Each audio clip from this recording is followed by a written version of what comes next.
Hey, what is up you guys, it's your girl Tumi and I want to welcome you to the very first episode of Tea Time with Tumi. Today we'll be going through a really interesting case that took place a couple of years ago right here in South Africa. We've got tea, I've got some tea, you've got me, and we've got a case to dive right into. So let's do that. The events unfolded on the 22nd of April when Jayde Panayiotou went missing outside of her gated community complex in Kabega Park, Port Elizabeth. So around 6:30 in the morning, Sharice Swanepoel had sent Jayde a message asking her if she should come fetch her on the inside of the complex instead of outside by the gate as usual. This was because the weather was slightly unpleasant that day and she wanted to make it a little more comfortable for Jayde. Jayde sent her a text right back telling her that it was okay, she would just walk to the front of the gate and meet her there. When Sharice arrived at the gate, Jayde was nowhere to be found. A little confused and slightly nervous, she decided to call Jayde to find out where she was. Maybe she was running late. When Jayde didn't answer, she did the next best thing and called Jayde's husband, Christopher Panayiotou. He had answered and told Sharice that the last time he saw her was when she was leaving for work. The two of them decided that they would get in the car and look around for Jayde, just trying to see if she was around the block or walking or anything like that. With no sign of Jayde, they decided to call the police, and the police launched a major search for Jayde. They involved more than 200 police officers. Jayde's family, in an effort to push the investigation forward, offered a reward in the amount of 150,000 rand, just for anyone who could give them information on Jayde's whereabouts or for her safe return. They also took to social media with the hashtag #FindJayde to bring awareness to her case. Police were able to get a picture of the man who had withdrawn money from her account from the ATM's surveillance footage, and they urged the public for any information that they might have about who this man is or where he might be. This also led them to search around areas surrounding this specific ATM. The next day, everyone's worst nightmare was realized when Jayde's body was found in a field in Panayiotou Park, around 30 minutes away from where she was initially taken. She was found around 10 o'clock in the morning by a helicopter that was dispatched to go look for Jayde in the Panayiotou area. Jayde's post-mortem exams showed that she had suffered from 3 gunshot wounds. One to her head, another one to her chest, and one to her back. One of these bullets also pierced her lung. She had also suffered from a heavy blow to the head. The shots to her head and chest were essentially what paralyzed and killed Jayde. This was no longer a missing persons case. This was now a murder case. Jayde was laid to rest on the 28th of April 2015 after her funeral service that was held at the Maitre d' Catholic Church. Many people from the community came in to bring their condolences and say they lost farewells to Jayde. It was so packed in the church that they had to put chairs outside just enough for the large amount of people who would come to comfort the family. Chris, Jayde's husband, had also given a very thoughtful and heartwarming tribute to his wife at the funeral. Police formed a task force to find out exactly what happened to Jayde that day and why. The head of the vehicle hijacking division in Port Elizabeth had received a call from an informant. This informant had information on the car that was used to hijack Jayde. It wasn't really clear on what the informant had to say, but essentially police were able to get information about the car. It was a Toyota Etios, and they were able to run its registration through their system to find out who it belonged to. It turns out that it belonged to a car rental company. So warrant in hand, they went to the car rental company, ready to search through the records to find out exactly who rented that car out. When they finally got a hold of those records, they found the information that they were looking for. The name of this man was Dankie, and with all of his information, they were able to track him down. When police first interrogated Dankie, he had told them that he had 2 other people he was working with to pull off the crime. Their names are Snetemba Nenembe and Zolani Sibeko. He had also told police something very interesting. He told them that he was hired to kill Jayde. Lutando Sione was the name of the man who hired him to kill Jayde. Police were slightly confused because they had no idea how these two people connected in any single way and why this man would want Jayde dead. So they went out to find him and question him. When being interrogated, Lutando decided to remain tight-lipped.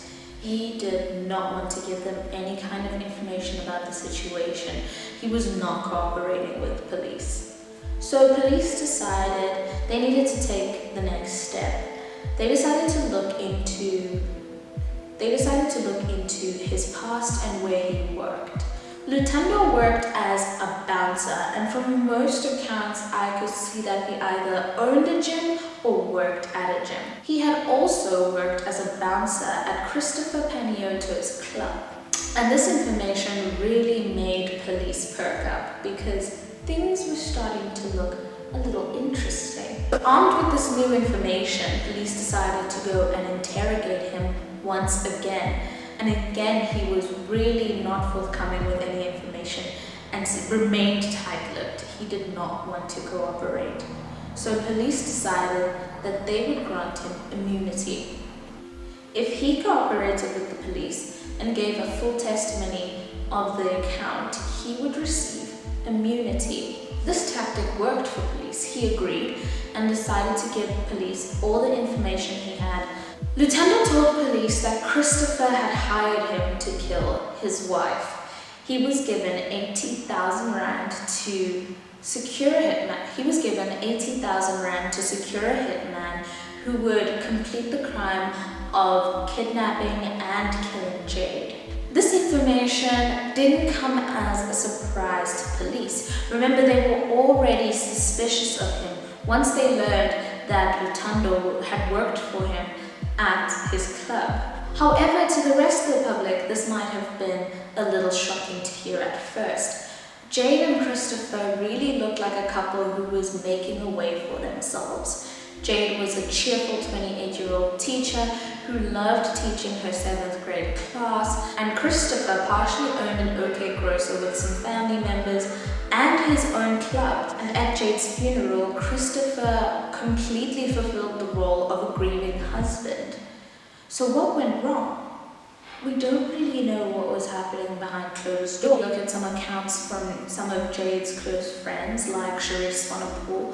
We'll find that they say that she was lonely. She felt unseen by her husband. And if we also take a closer look at his speech, police found that it was something that was taken off of the internet, and Chris's reasoning was that he just wasn't good with the words. But surely just speaking from the heart would be enough. Happy with this information, it seemed good enough to arrest Chris. But police wanted something a little more. They wanted a solid case against Chris. So they decided to come up with a sting operation. What they actually wanted was for Christopher to confess. They wanted him to confess to ordering a hit on his wife. And they wanted to use Lutando to get that confession. When they finally got permission to launch the sting operation, they set up cameras and recording equipment all over Lutando's car. The plan was for Lutando to meet Christopher at a gas station and essentially just get him talking about the crime. They wanted Lutando to just seem a little nervous that police were talking to him often, and just get Chris to kind of talk about the situation a little bit more. And they would have audio and video evidence of Chris incriminating themselves. And they got it.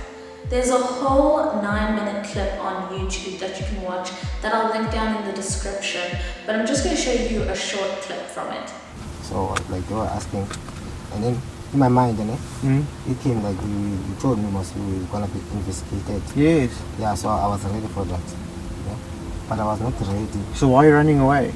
Now they keep coming to my house. Did you take your phone anywhere? No, the other phone. Yeah, I destroyed it. Did you? Yeah, he told me to destroy it. Then I destroyed it. Yes. Yeah. And the SIM card and everything. Everything. I'm not using. Did you throw it away? Yes. Sure, my life, I didn't say anything, but they're obviously seeing who I've been phoning. They are tracking my phone and every number I phoned. They've investigated my family too. Oh no, what is it did? Somebody said something. Yeah.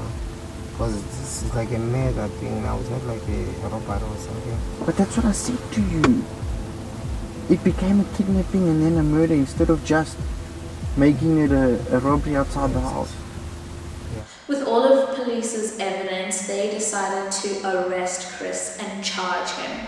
They charged him with murder, conspiracy to commit murder, defeating the ends of justice, and robbery with aggravating circumstances. Unfortunately, before he could stand trial, Sizwe Zakev Mazonke passed away. In October of 2016, Christopher and his co-accused had a trial within a trial. And this case really had some shocking and dramatic moments within it. Of course, the video of Chris incriminating himself when played in court was a really shocking moment. But another really shocking moment was when Lutando Sione was supposed to take the stand. Remember, he was granted immunity for his testimony. And when he got on the stand, he was not cooperating with the prosecution. He did not want to answer the questions. He didn't want to incriminate himself in any kind of way. And these were all questions that he agreed to answer. So it was not looking really good for him after that. On the 24th of November 2017, Christopher and his co-accused received a guilty verdict and were sentenced to life in prison. Lutando's immunity was revoked as he failed to meet the requirements that he and the police had come in agreement to, and he is also being charged for the murder of Jayde. Christopher's lawyers did file for a leave to appeal the sentence that he was given on the 8th of December 2017. However, in May of the next year, his appeal request was denied. I'm sure everyone is kind of wondering, why would he want to kill his wife? It's a question that many people were asking and they needed answers to. Police came up with two motives. And really, if you don't find these things to be mutually exclusive, you could just see it as one motive. The first was that Chris was cheating on his wife. And this wasn't flings here and there. He had a lover, a 3-year-long affair with a woman named Chanel Coates. They also admitted to this affair in court. Police also thought that he could be in debt, and this was just one way for him to ease his financial burden. Jayde's sister says that Jayde was a really passionate person. She was a loving and caring human being who was passionate about her job and children and just childcare in general. This is a truly heartbreaking case, and we will never really know why Jayde had to die that day. As of today, Christopher Panayiotou is serving his sentence at the St. Albans prison near Port Elizabeth.